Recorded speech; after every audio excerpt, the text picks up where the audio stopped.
कांवड़ और बकरीद को लेकर कुछ ऐसा ही हो रहा है।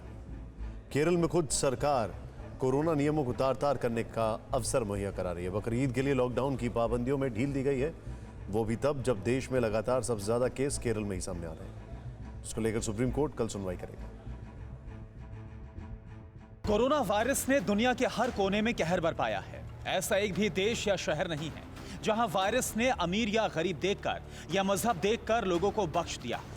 लेकिन हमारे देश में सियासी पार्टियां कोरोना के नाम पर मजहबी चश्मा चढ़ाने से बाज नहीं आती।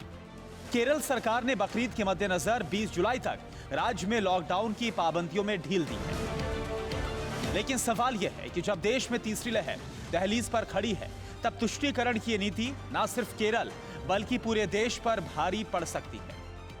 केरल में रविवार को 13,956 नए केस सामने आए, जो न सिर्फ देश में सबसे ज्यादा है बल्कि जितने केस पूरे देश में मिले उसका करीब 36% है। एक्टिव केस यानी कोरोना की चपेट में आए वो लोग जिनका इलाज चल रहा है, उस लिहाज से भी केरल ने सबसे ज्यादा फिक्र बढ़ा रखी है।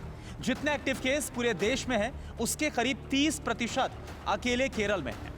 ये आंकड़े देखकर और हालात कितने नाजुक हैं, ये सब कुछ जानने समझने के बावजूद देश के सबसे शिक्षित राज्य केरल में बकरीद के लिए नियमों में ढील दे दी गई है। जबकि दूसरी ओर कोरोना की वजह से एक के बाद एक कई राज्यों ने कांवड़ यात्रा कैंसिल कर दी है।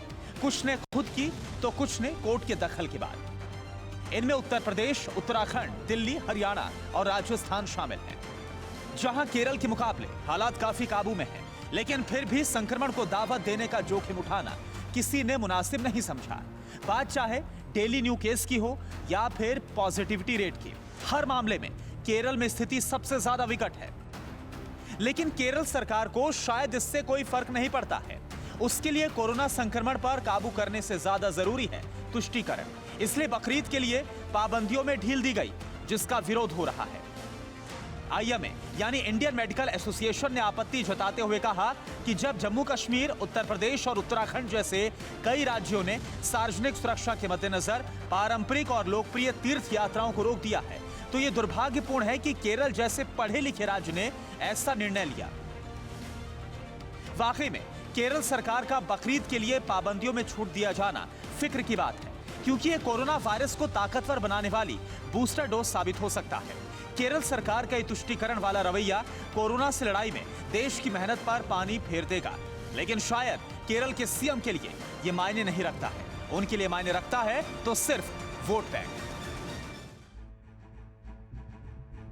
इंसान की जान बचाना सबसे बड़ा धर्म है, लेकिन नेताओं के लिए शायद वोट बैंक मजबूत करना सबसे बड़ा धर्म है। कोरोना काल में कांवड़ और बकरीद की फिक्र कहां से आ गई, यह समझ पाना बहुत मुश्किल है। लेकिन यह समझना मुश्किल नहीं है कि जिन्हें हम बाहुबली बता रहे हैं वो अपने देश को कैसे बचा रहे हैं।